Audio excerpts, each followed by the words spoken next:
สบายดีท่านผู้ชมเนาะคลิปนี้ต่อจากคลิปอีพีที่แล้วเฮารอท่าพ่อเฒ่าจันทร์พี่น้อยเนาะเพิ่นเข้าห้องน้ำแล้วเฮาเบาบุญนำอยากให้ทุกคนได้เห็นว่าตอนพ่อเฒ่าจันทร์ขึ้นคันไดน่ะสิเป็นแบบใดพี่น้องเบาบุญนำก็บ่เห็นจักเทื่อเคยเห็นแล้วบ่เห็นพ่อเฒ่าจันทร์ขึ้นคันไดแล้วบ่บ่เห็นจักเทื่อท่าเบิ่งพ่อเฒ่าจันทร์ ไอ้คุณเห็นแล้วไอ้คุณแล่นขึ้นเลยไอ้คุณ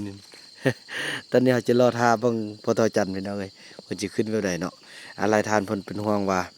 อ่าผู้เฒ่าเขาสิขึ้นบ่ได้เนาะแต่ก็คือว่าเขาเจ้าก็ขึ้นได้นี่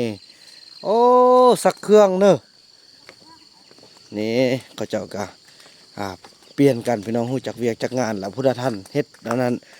พัวเพิ่นก็ไปนึ่งข้าวเนาะนึ่งข้าวต้มกาแฟให้ผู้เฒ่าผู้แก่แล้วก็พากันกินส่วนนางลีก็แม่นไปซักเครื่องให้ผัวแล้วก็เครื่องให้ตัวเองพี่น้องเอ้ยโอ้นั่นนี่โอ้เขาว่าซ่องผัวซ่องเมีย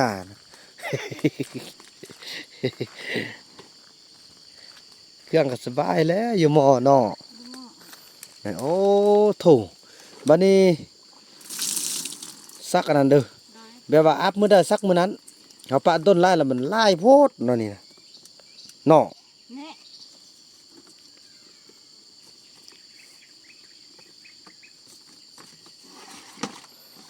เอาเบิ่งเพิ่นซักเครื่องเป็นบ่เป็นแบบใด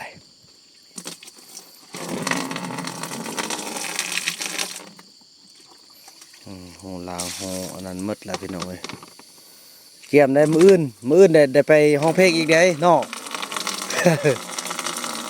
เอาไอ้ติ๊กไปนำได้เนาะไอ้ติ๊กไปนำได้บัดนี้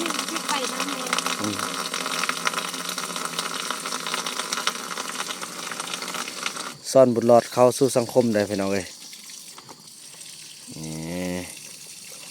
นี่เครื่องผัวเครื่องเมียแบ่ง2อันเลยเนาะป้าเขาจะได้เฮ็ดบนตักเครื่องไหมก่อนเนาะนี่น้องไปใกล้ตักกันก็ได้นะบอกใกล้นะใกล้ตั้งก็ได้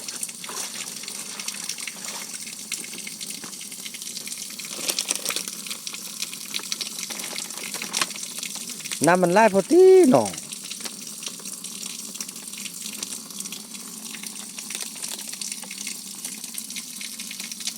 วันนี้พากันซักมือได้ละอันนั้นเฮ็ดคืออายไหมน้อง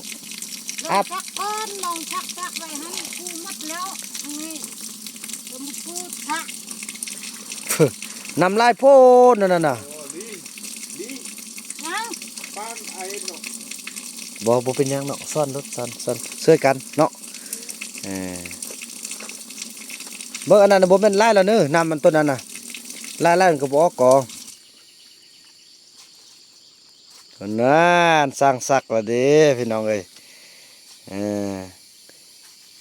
นี่เอาพวกแต่งอยู่ก็กินเมียซักเครื่องเมียแต่งอยู่ก็กินพวกซักเครื่องเปลี่ยนกันไปเปลี่ยนกันมาอันนี้แหละเวียกนะพี่น้องเอ้ยเนาะระวังที่ว่าระวังการรอท่าอันพอตู้จันออกห้องน้ำเนาะว่าเพิ่นสีขึ้นได้แบบใดว่าน้องก็อยากเห็นพี่น้องเอ้ยเนาะเนี่ยตัวนั้นบ่ทันได้ย่องเลยไปใส่อันไว้ไอ้น้องก็ล้างอันนี้ล้างตัวนี้แล้วก็ซักหันเอาอันนั้นบริษักเทื่อเฮามาซักตัวป่นมันก็ลืมมันก็ซักก็บ่ซักตัวที่เฮาบริษักนะค่อยไปเนาะน้องเนาะซักสิเป็นอันนั้นก็ได้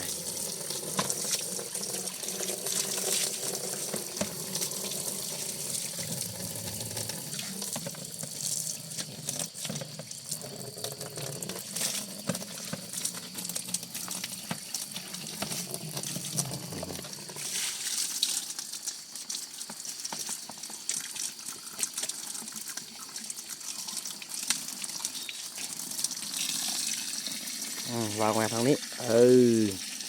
ทางนั้นก็ได้เนาะอันนี้มันหม้อเฮาพุ่นเอาไปพุ่น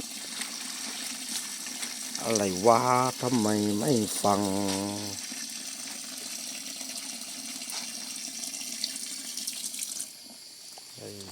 สบายเนาะ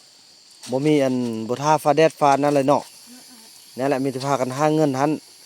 ห้องเพลงมันได้เงินแล้วก็ได้ซื้อน้ำมันแล้วมันใส่จักเนาะไว้แห้งดีเนาะ แห้ ถือว่าผ่านพ้นไปพี่น้องอ่าฤดูแล้งปีนี้ก็ถือว่าน้ำเฮาบ่ขาดพี่น้องเอ้ยเนาะถือว่าบ่ขาดแหละใส่ปกติละพี่น้องเอ้ยพอแห้งใส่เลยโอ้พระจันทร์เฮาพุ่นมาละพี่น้องเอ้ยไปเบิ่งตอนเพิ่นขึ้นกันไดเด้อพี่น้องเด้อเอานำอยากให้ทุกคนได้เบิ่งพระจันทร์ตอนที่ขึ้นกันไดเท่าแล้วตัดผมนี่เราต้องบ่ให้ตัดพี่น้องเอ้ยบ่าวนำอยากตัดอยู่เนาะนั่นน่ะโอ้โทรมาหันกันนั่งโจโกอยหันปานนันจีไปป่านำไอ้คูนบ่ได้แล้วเนาะคูนเนาะ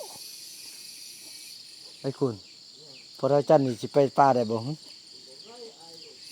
แม่ขนาดอันยังอนุญาตอันยังไปขี้ซื้อก็ยังจกมอกอยู่อันกระต้ออยู่โคนน่ะเนาะ ปานนั้นสิไปขึ้นอันผู้โทโดพี่น้องเอ้ยดีใจเนาะการเปลี่ยนแปลงครั้งยิ่งใหญ่ของพี่น้องพอต้องเรื่องเฮาโอ้บ่ขึ้นเทื่อเพิ่นยังอยากเลาะลิ้นอยู่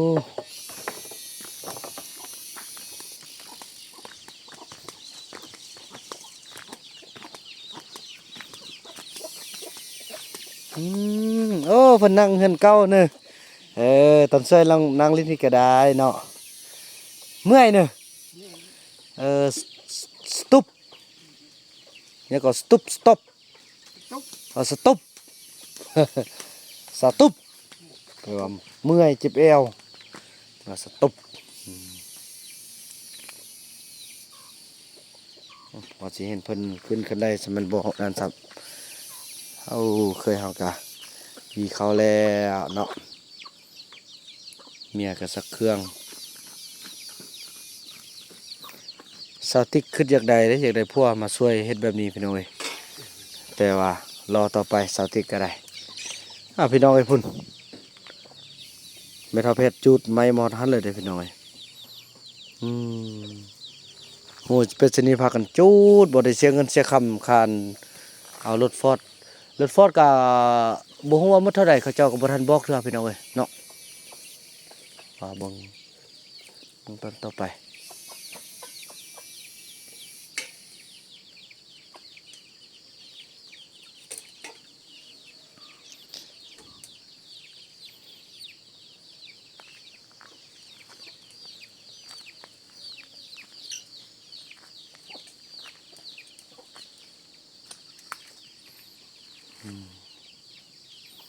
โอ้พี่น้องจากอยู่ดงอยู่ป่าคันแม่นน้องเคยถ้าแม่นเข้ามาช่วยเขาเจ้าไว้ตั้งแต่ปี2008 2009นี่นะเขาเจ้าต้องยังเรือไล่พอช่วงนึงมันประชากรเขาสูงสุดนี่30ปลายกว่าคนเด้30ปลายคนแต่ว่าคือว่าแหละช่วงนั้นก็จบม.6อายุได้อยู่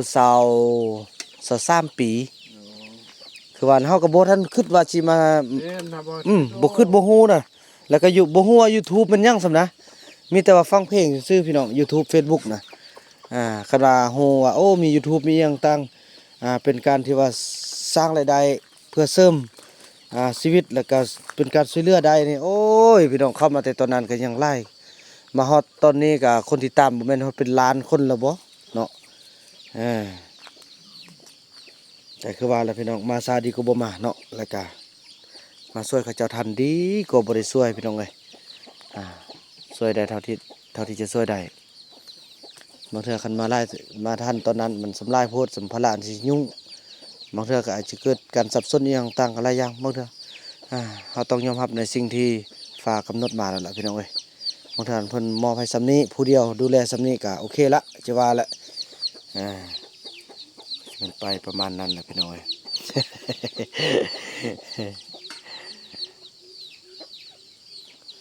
ตอนเขาไปหาพระจันทร์ทำอิฐเพิ่นไปใส่กระตับเด้พี่น้องได้กระตับ